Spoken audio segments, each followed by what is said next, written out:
Hello,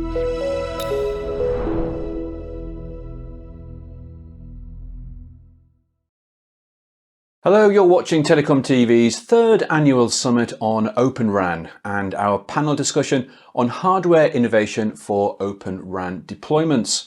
I'm Guy Daniels, Director of Content for TelecomTV.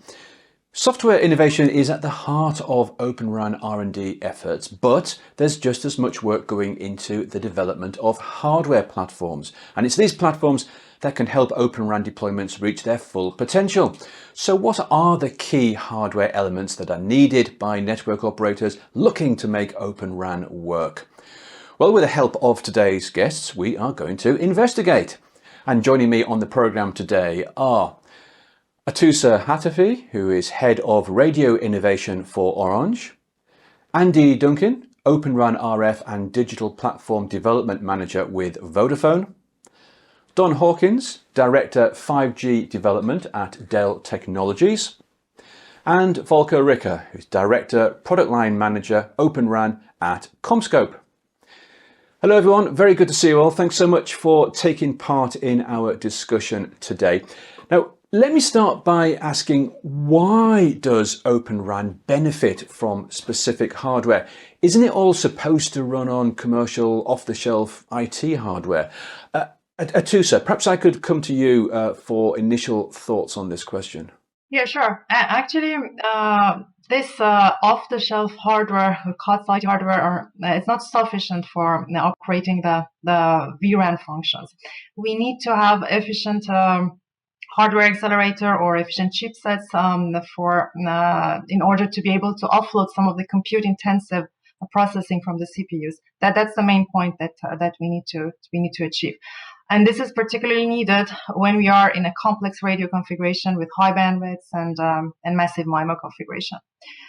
So thanks to this offloading and use of hardware acceleration, we could gain significantly in terms of performance, in terms of energy efficiency and power consumption, and with the objective actually to be able to be on par with traditional solutions. And this is very important for operators because we cannot accept any degradation in terms of performance or energy consumption in our network.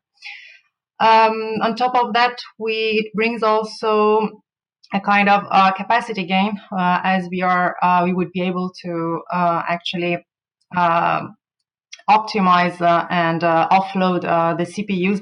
We can optimize the dimensioning. So it could bring some capacity gains, and overall with all of these optimized dimensioning, reduced power consumption, we think that eventually we could have some cost saving at the end. Great, thank you, Atoosa. And we're going to come on to some of those specific hardware issues later in our discussion. Andy, like Orange, Vodafone is committed to Open RAN, one of the leaders of developing this and commercializing it. What are your thoughts on why Open RAN needs and benefits from specific hardware? So it's the sort of classic quandary, I think, for many products as they're developed, which path they take. I mean, for us at the very beginning of Open RAN, COTS was and remains actually a primary driver for us. The concept of taking off-the-shelf products, being able to implement those in our networks, bringing benefits from economies of scale and such things. The key question really in all of this though is really managing to maintain the openness of the platform. So that's something that we do today with the COTS platforms. We've continued to optimize some of the physical aspects to better suit our commercial implementations, make use of existing cabinets, form factors and environmental conditions, but we still stay strong to the concept of the open interfaces that was one of the original attractions from the COTS 86 server platform that we continue to use today. The introduction of acceleration is absolutely critical as we move forward to support 5G and massive MIMO type applications, and this is where some of the challenges and the key innovation needs to happen really as of today so that we're ready for mass market wide scale rollout is really to maintain the platforms in an open format and not sort of challenging us by going down a proprietary path. And that's something that I'm sure we'll talk more about as we progress through this session. Thank you, Andy. Well, let me switch across to Don. Do you, from your perspective, from the vendor perspective, do you see a similar rationale here? Yeah, hi, thanks. For sure, just to follow on what Andy and Atoosa are saying, I think it's important for the hardware vendors to listen to these concerns, the customers' concerns, because the COTS platforms need to end up meeting the telco requirements. And so for an Open RAN ecosystem to succeed, we need to make sure that those platforms, the COTS platforms, meet their requirements. So all the areas that we're going to talk about today in this call are addressing those concerns to make sure that we have a full hardware and software ecosystem that can meet the needs of the customer to get to the performance and scalability that they demand for their customers. Great, thanks, Don. And as you say, it's the customer that really counts here. Let's start moving on to look at some specific elements. I'd like to start by looking at massive MIMO, because this is likely to going to figure prominently in Open RAN deployments as we progress. Volker, let me first of all ask you, what are the key hardware innovations that are needed for these massive MIMO radios? Yeah, currently the Open RAN is mostly deployed in rural areas with a low number of carriers. But if we want to really get this into the market, we need to bring this also in the heart of the networks in the cities where really it matters. And there we need multi-carrier support, so 8 carriers, frequency carriers, FDD plus massive MIMO to have the capacity. And for this, you need, number one, of course, a massive MIMO unit, which is supporting Open RAN. So a fully compliant Open RAN radio unit. And then, of course, you need to have a lot of computation power, as it was already mentioned, to really do this computation, the beamforming weights you need to bring to the unit and beam towards the customers. So this is a real challenge to do all this computation, and you also need to introduce features like carrier aggregation or dynamic spectrum sharing, and all of this is taking a lot of computation power. Great, thank you, Volker. Well, let me come across to first of all to our two operators, and Andy, let me start by asking you. You know, what are some of the key hardware innovations that you think are necessary here? So today we see the first generation of massive MIMO products coming into Open RAN. It's important that we start to build experience with those products to support our early deployments. We're going to move very quickly into urban and dense urban areas. Therefore, the need for massive MIMO is really critical and part of our key 5G strategy to support that deployment. What are the key challenges we see in the products today? Well, really quite classic challenges that operators have seen through the early introduction of technology in the past. We always want increasingly compact space products, very efficient radios, and today we're not really where we need to be with massive MIMO to really achieve our objectives. What we do see happening over the next sort of 12, 18 months, which is critical and will help bring the massive MIMO products to where we need, and this is really around the innovation, is the next generation of silicon from a number of key vendors that we're seeing much greater integration, and which is increasing the baseband processing. We're moving through some of the sort of nanometer technologies. We're moving down through 10, 5, and even down to 3 nanometer implementations, which is giving us significant increases in the processing capability that sits within the massive MIMO antenna. These are really computer engines that sit with an antenna. It's far more advanced than we're used to with our sort of classic macro radio heads, which in comparison are nowhere near as having to deal with the complex processing loads and the increased bandwidths that we see with 5G NR today in our deployments. So definitely, we're driving more and more innovation into the silicon itself. We're seeing improvements in terms of consolidation, driving better efficiencies, higher compute functionality, which is fantastic. We're also seeing evolution both in the antenna, in the front end, in the design of the antennas, bringing better efficiencies in the design, better beamforming algorithms, and there's still a lot of work that's happening around the PA design and the evolution of the sort of DPD that's required to support these. So we see a number of important activities there. I still think that there's a lot that can be done now in looking at how we design the massive MIMO antenna, really from the ground up. We need to look at whether or not we're using the right architecture, whether we've got the necessary interfaces. It's a bit like moving from products that were previously running at sort of dual carriageway speeds to superhighway speeds. And to do that, definitely some of the interfaces are perhaps at the capacity of what they were ever really designed to support with macro radio. And now we're looking at the capabilities that could be introduced if we moved perhaps towards a more packet-based architecture within the radio. It doesn't necessarily exist today, and we would like to see more done there to really harness that processing capacity, and then also looking at how we open up some of those interfaces to enable more vendors to really contribute to these solutions. We can drive more competition, and through the competition, then naturally we're also driving innovation, which is going to be to the benefit of everybody if we achieve this. Thank you, Andy. Well, I think you clearly outlined there the step change that we're going to be seeing from today's macro radio to the new radio deployments. Atoosa, Andy mentioned silicon as one example of innovation that's still required. What about you? What other key hardware innovations are going to be required to make massive MIMO work for Open RAN?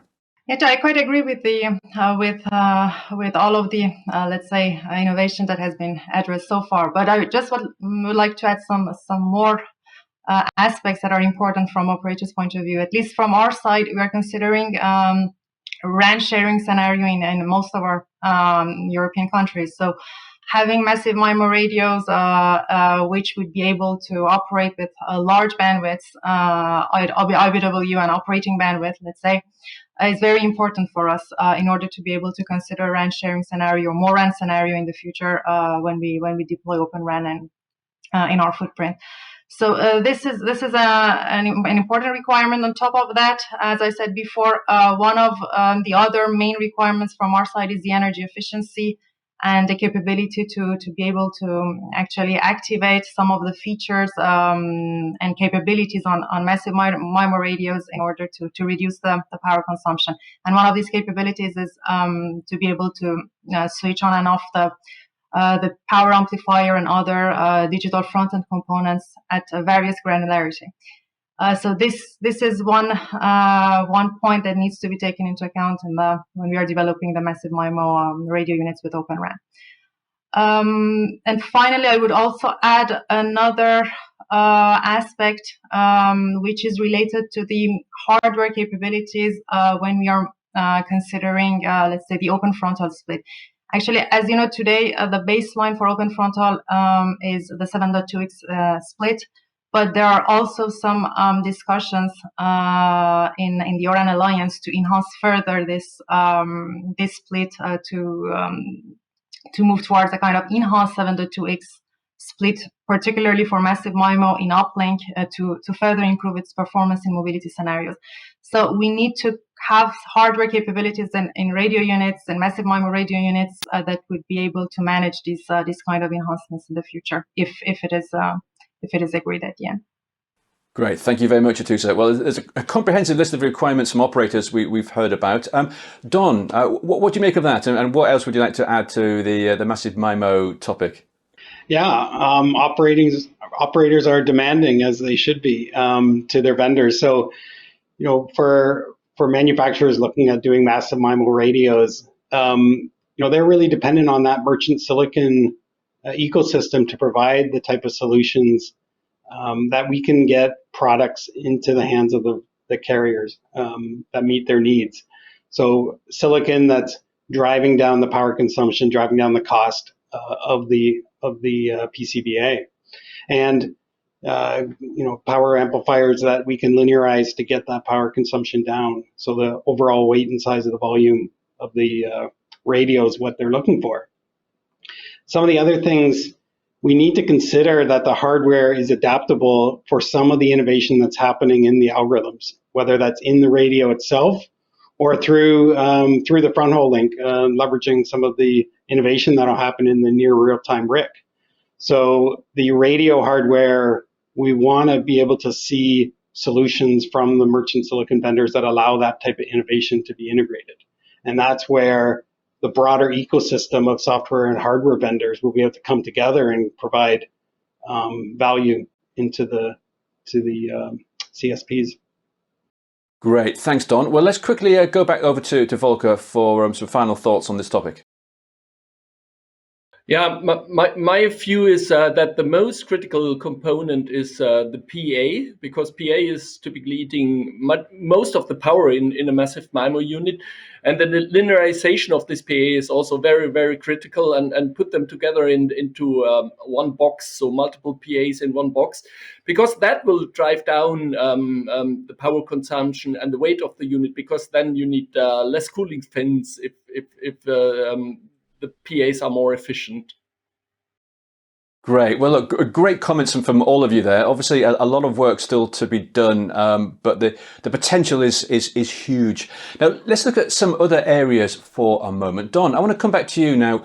What innovation is underway in the server sector to fulfill Open RAN needs?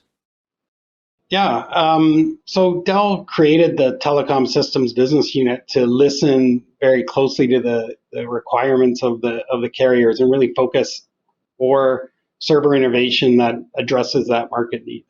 So several areas of innovation you're seeing, the primary one being right on top of the latest of compute processing that can get incorporated into the next generation of servers.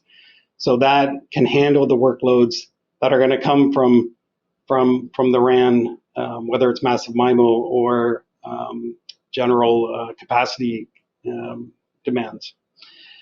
The servers, as Andy mentioned earlier, need to meet the environmental and size requirements that telcos are looking for. It's different than a data center environment that legacy COTS equipment would have been designed for. So the server innovations are looking at those environmental and size constraints that you might be at a site deployment, for example. The other considerations for servers are adding in telco-specific requirements around power supply architectures and timing and sync inclusions into the solutions.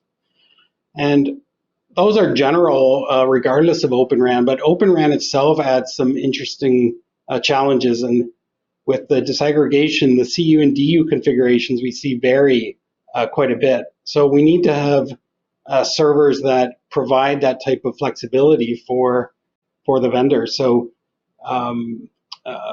variations of the I/O for front haul and mid haul, for example, or providing those options for accelerators that are PCIe based that can then slide into the servers. So the software vendors can take advantage of that and come up with solutions that meet the needs of the carriers. Great, thanks very much, Don. Well, let's pick up on that last comment you made there. I'd like to move on to hardware accelerator cards. Volker, let me start by asking you, why are these accelerator cards so important to Open RAN? Yeah, as said, the next level of evolution of the Open RAN is to move into city centers in the heart of the networks. And there you really need the carrier aggregation, the massive MIMO beamforming capabilities, and you need to do dynamic spectrum sharing, all the nice features the current OEMs already have in place. And for these features, you need a lot of computation power, because you need to calculate for each user several passes, several streams. And then you need to send this data to the massive MIMO unit. And all of this is putting up a huge computation power, and you don't want to load your central processing unit of your blade server with all this calculation, and therefore we need these acceleration cards, and they typically sit on this blade servers, and they are talking to the software versus APIs, and this is one of the key components I see for this next step in Open RAN to move into city areas and be ready for the deployment for a heavy loaded site. Thank you, Volker. Don, would you like to pick up on those comments you just made about accelerators and tell us a little bit more about the importance of accelerator cards here? Yeah. Just like Volker saying, the demands are high, and accelerators are going to play a big role in meeting the needs of the system. So we were proud to announce our Dell OpenRAN accelerator at Mobile World Congress as a fully inline layer 1 solution that offloads the full L1 workload from the server's main processor. So on that solution, we're using a Marvell system on chip to take on the full layer 1, and also providing on the card the timing and front haul NIC functions. So as Volker mentioned, that allows you to look at a DU solution. If you're deploying the card in a server, you can have a DU solution that could have less cores, giving you a more power efficient, lower cost solution. Or you have the flexibility to scale that and add more capacity into your DU. You can add additional PCIe cards to add capacity into that solution. So that really gives a performant solution and a scalable one for the whole DU RAN solution. We chose to introduce this solution for kind of two different reasons, I would say. Choosing our Marvell partner and making the accelerator card. One is to provide that ecosystem for RAN vendors to develop a layer 1 solution on there, but also for RAN vendors who have a layer 1 already, who are operating on closed proprietary systems. This now gives them an opportunity to port that onto a card that would allow them to take advantage from the COTS platform server platforms, which then give them a scalable and performance solution to offer to the customer. And that's one example of an accelerator card, and Dell will be, and all servers will be able to accommodate variation as we look for innovation in this space as well. Okay, thanks so much, Don. During our conversation, one of the things I've really picked up on here is the computational requirements of Open RAN and the future of Open RAN, that it's kind of driving the need for specific hardware. I wonder if I could just ask maybe our operators, Andy or Atoosa, just throwing this one in here. Is this computational increase something that's specific to Open RAN, or is it specific to just the massive MIMO aspect of Open RAN? Do you have any thoughts on that one, Atoosa? Yeah, actually, I think that it's even more important with massive MIMO, this additional computational capacity that would be required. But it's not only required for massive MIMO. We think that even with FTD bands, let's say with our traditional kind of deployment for 4G, we still, if we're gonna activate, let's say, carrier aggregation, some enhanced features, we would need to consider acceleration card in order to be able to particularly reduce the energy consumption. And this is one major actually criteria that needs to be taken into account. I think use of acceleration card even for less let's say demanding configurations could be beneficial if you want to ensure that the energy consumption is something on par with our traditional networks. All right, thanks very much, Atoosa. Well, Andy, what about yourself? This whole issue of extra computational requirements, is this general to Open RAN? I think not general to Open RAN, general to many applications, and it's a natural path, I think, for any technology application to follow, because it's really, as Atoosa was saying, it's about how we can now readdress the balance between cost, performance, and efficiency. The increased bandwidths and lower latency requirements, put quite a significant load onto the L1 aspects of the stack, the PHY levels. The processing that's required here for the LDPC and some of the channel estimation work is not really optimized for general purpose processors. We see the application here for the acceleration that can deal much better with floating point and parallel processing type requirements. So it's about tuning, that COTS platform with plug-in accelerators to really deliver a more optimized solution. We'd love to do everything in general purpose processors, but the technology is not there today. Perhaps one day. The good news is that, for what everybody says, Moore's law is still very much alive and well. In terms of GPV, we still see a doubling in processor capacity capability with every subsequent release, and good competition in the market between both Intel and ARM-based approaches here. So I think there's still a long way for this to go, for it to evolve. I think it's a critical point for the industry, though, for Open RAN, is that we have to be very careful that we don't allow undue fragmentation as people adopt different accelerator solutions or different approaches to this. And this is why, back to the point really I made very early on, the alignment and opening of interfaces, I think, is critical. We want to maintain open platforms. Otherwise, it could be very easy for an operator to head back down the route towards a proprietary implementation. And that was something that we worked hard in Open RAN to move away from. So again, there's going to be some challenges as we move ahead here to keep the industry aligned and on a common path. And absolutely, the way forward for this is going to be through standardization, the work that the ORAN Alliance is doing, and a lot of activity, I think, that's just kicking off at the moment in WG6, which is going to focus very specifically on the development of the interface for the accelerators. So that's critical and clear area of strong commitment from Vodafone on this topic.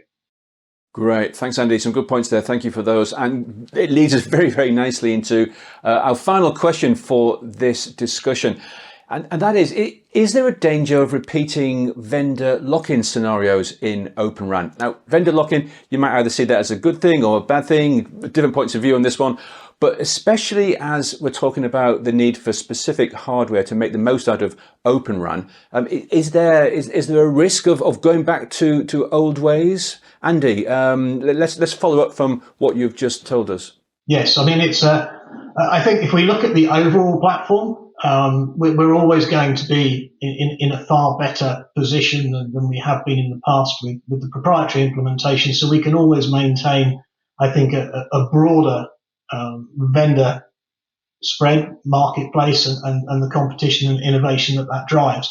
So I would say that overall, I'm not too concerned, but it is as you move towards some of the more hardware-specific applications, such as accelerators, and I think the DU platform is going to be perhaps the most challenging here in terms of wanting to maintain the openness that it has today with the current architecture, and ensuring that we don't go down to that proprietary level if it can be avoided. So I think that this is just something that we have to work through, we have to avoid, and certainly somewhere that it's a sort of a cul-de-sac, because once you go down that path, it's difficult to come back out of a proprietary implementation. So I think we have to be strong as an industry today, and continue to maintain. It's all in the title. We call it Open RAN. It was called Open RAN for a reason. So we will want to do everything we possibly can to avoid that. Does an operator have to go down a proprietary path? I'd say absolutely not. We're not seeing anything today in the industry that would force that to be adopted. It's probably the path of least resistance, but if you really maintain clear objectives, then no, I don't see that it will present us with significant problems going forwards. We're already working with a number of vendors, both in terms of hardware and software implementations, to overcome exactly this issue that we see today with accelerators, with a focus on the L1 interface. And we're confident that, very towards the end of this year and certainly into the beginning of next year, we will see open implementations that will meet both performance and capacity targets that we have set. Good to hear. Thanks, Andy. And Volker, what's your perspective on this topic? So currently, what we see that if you have passive active integrated antennas, all the OEMs have their specific product, and CommScope, as the only big antenna vendor which is providing antennas, we have developed our Mosaic platform, which we are now opening up for the OpenRAN community to kind of combine massive MIMO radios with our Mosaic platform. And this is one part we want to contribute to get away from the vendor lock-in. Great, thank you. And Don, did you want to come in with some final thoughts on this topic? Yeah, I think what Andy touched on, the standards, Working Group 6, for example, in Open RAN, it's really important that the open interfaces are standardized so we can ensure, for example, in our Open RAN accelerator card, we're creating that as to enhance the ecosystem so other vendors can develop on top of that platform. The standards need to be ensure that interoperability is maintained. The other thing I think is really important there to prevent lock-in is creating the type of lab environments to validate these solutions from varying vendors. So Vodafone put out their white paper around their views around testing of these different hardware platforms and software solutions. And Dell and other vendors are looking at providing similar type environments. And Dell has the Open Telecom Ecosystem Lab being set up in Austin for that activity to ensure we have interoperability, so the systems can be open and avoid vendor lock-in. Well, thank you, everyone. We must leave it there. Thank you all very much for taking part in the discussion today and sharing your views and insights. Now, if you're watching this on day 2 of our summit on Open RAN, then please do send us your questions and we'll try and answer them in our live after show program, and that's later today. And please do take part in our online poll. This is the question we are asking, along with the various answer options, and you can select whichever ones you think are the most important. We will reveal the votes during the after show program. Don't forget to take a look at the other panel discussions and keynote interviews in this year's summit. For now though, thank you for watching and goodbye.